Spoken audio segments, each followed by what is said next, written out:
All aboard! Have your tickets ready and do not hold up the line. Was that? You don't have a ticket? That's alright, but you won't be able to ride. No ticket, no ride. You got a ticket? Okay, let me see. Oh, this ticket is for the Yellow Submarine. You would want to go to Pier 19A. Have a nice day, ma'am.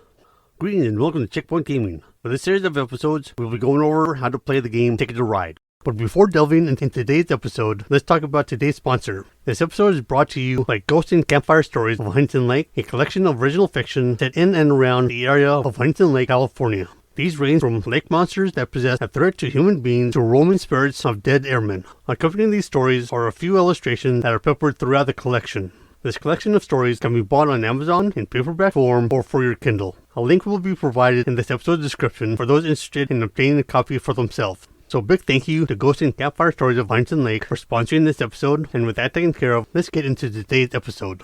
With Ticket to Ride, it was designed and published by Days of Wonder, where players take on the role of a railroad tycoon during the beginning of the 20th century with the aim of connecting as many different locations as possible with their given rail line upon the given map that they're playing upon.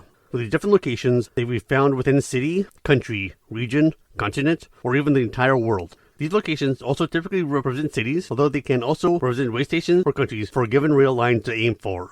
Found between each of these locations are routes which will consist of 1, 2, or 3 routes to choose from. With the current map, as of the recording of this episode, we have Africa, Amsterdam, Europe, France, Germany, Great Lakes, India, Italy, Japan, Legendary Asia, London, Markland, Netherlands, New York City, Nordic countries, Old West, Pennsylvania, Poland, San Francisco, Switzerland, Team Asia, the United Kingdom, the United States, and the world. We anticipate the releasing of future maps, and we will touch upon any rule updates after the releasing of these episodes, although the major differences we foresee will have to do with the scoring system, minor changes to the claiming of routes, and some map-specific rules. With the objective of the game, the players will have to earn as many points as possible.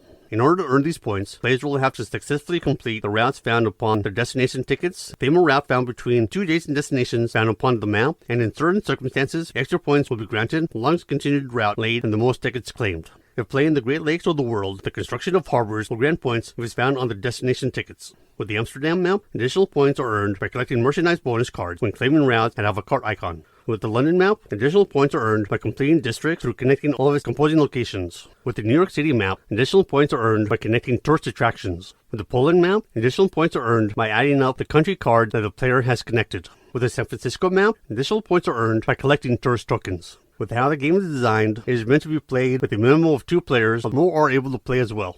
With this maximum number of players, it will vary between maps. With the Nordic countries and Switzerland, the maximum number of players is that of 3, with the double routes being available for the 3-player games. With Amsterdam, India, London, New York City, Poland, and the United Kingdom, the maximum number of players is that of 4, where the double routes are available for the 2 to 3-player games, except for Poland, where the double routes are only available to a 4-player game. With Africa, Europe, France, Germany, Italy, Japan, Legendary Asia, Markland, Netherlands, Pennsylvania, United States, and the world, the maximum number of players is that of 5. With the Old West, the maximum number of players is that of 6. When it comes to that of Pennsylvania, there are some special rules in place where it comes to that of 2-player games. This is seen with the use of a dummy player causing the following changes to be made. First, whenever a player takes a stock share card, they will choose a stock share card for the dummy player from among those that are available to choose from on the route that said player just claimed. This selected share is to be placed face down next to the others. Second, at the end of the game, before scoring the railroad shares, shuffle the shares for the dummy player, count them, then reveal half of them, rounding up when necessary. Third, the dummy player's shares will have to be counted when calculating the different majorities, although the players don't have to give the dummy player any points. When it comes to that of Poland, there are special rules when it comes to connecting the surrounding countries. With all the tracks that lead to these countries, they are all available to the player regardless of how many players there are. But with that said, a single player isn't able to claim more than 1 track per route. Once a player has reached a neighboring country, they will have to see if they qualify for a bonus. At this point, see if the player's rail network includes a country that they just reached and at least one other country. If it does, take the top card of each country found in this newly formed country network, which is to be placed face up in front of said player. With that said, it's possible for a player to possess more than 1 card from the same country, and if a given country stack runs out, then said player cannot get any more from that country.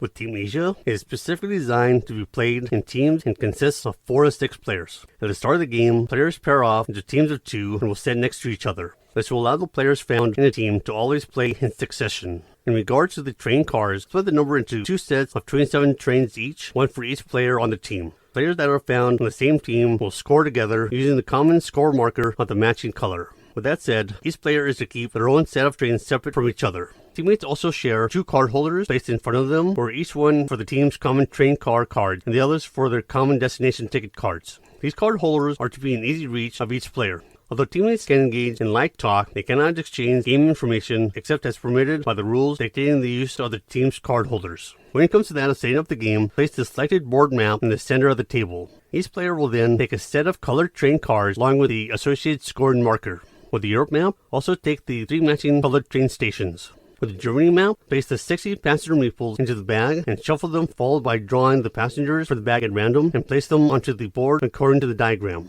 With the San Francisco map, stack the tourist tokens by their given symbol and place a stack at each of the following 5 locations: Alcatraz, the Golden Gate Bridge, Embarcadero, Sunset, and Portrero Hill. All these locations are identified by a red spot. The 2 remaining stacks are set aside for the time being. The number of tourist tokens that are used in each stack is dependent upon the number of players found in the game. If it's a 4-player game, 3 tokens are used.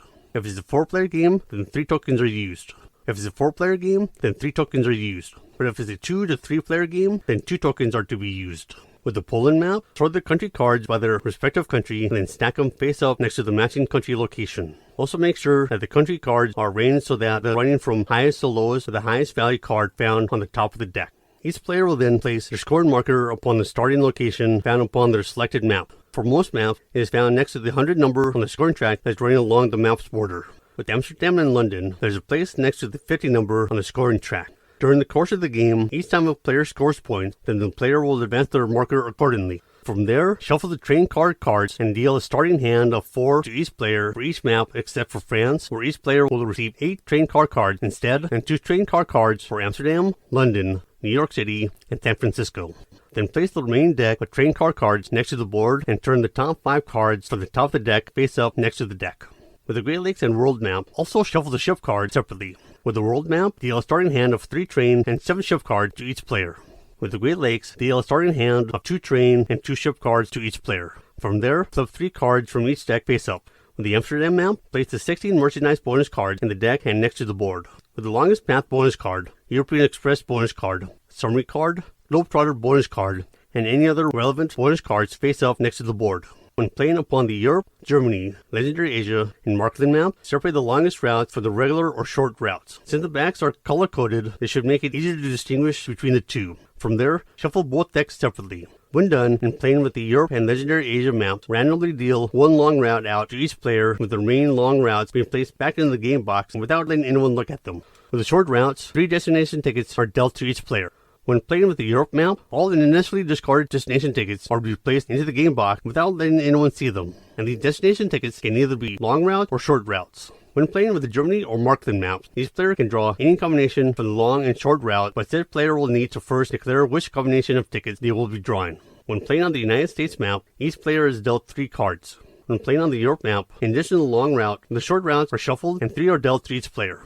When playing on the Germany and Markland maps, each player will draw 4 destination tickets and from the long and or short routes. Any unwanted Germany or Markland destination tickets are placed back into their respective deck, which are then shuffled separately.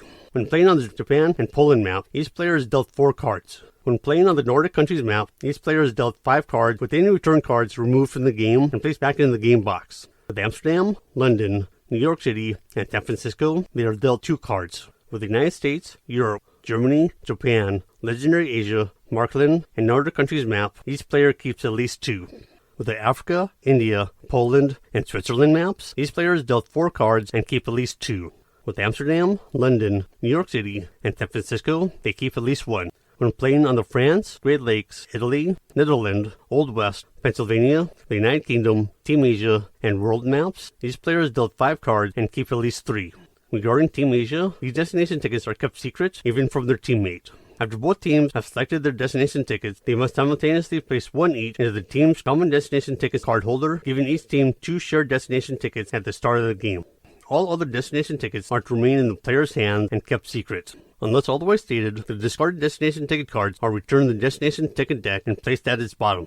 With Poland, the discarded destination tickets are to be shuffled together and then placed at the bottom of the destination ticket deck. But regardless of which map is being used to play upon, the players get to look at their initial destination ticket card and decide which ones they want to keep and which ones they will be returning. They even have the option of choosing to keep up to all the destination ticket cards that they have been dealt. But regardless of the map, the destination ticket deck is to be placed next to the board face down. With the selected destination ticket cards, they are to be kept secret until the end of the game.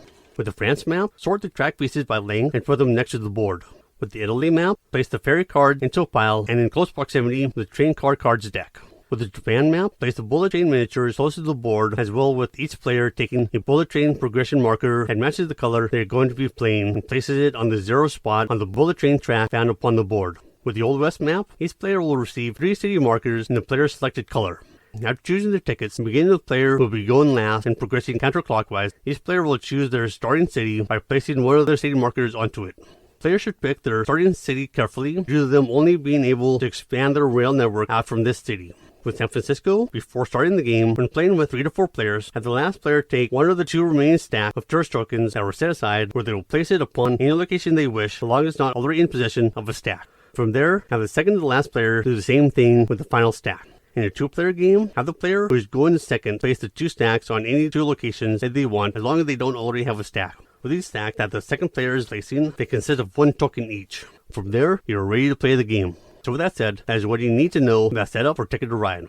With that taken care of, we can start talking about game pieces and cards. If you like this episode, feel free to give it a like, and if you want to stay up to date on any future episodes we upload, go ahead and subscribe.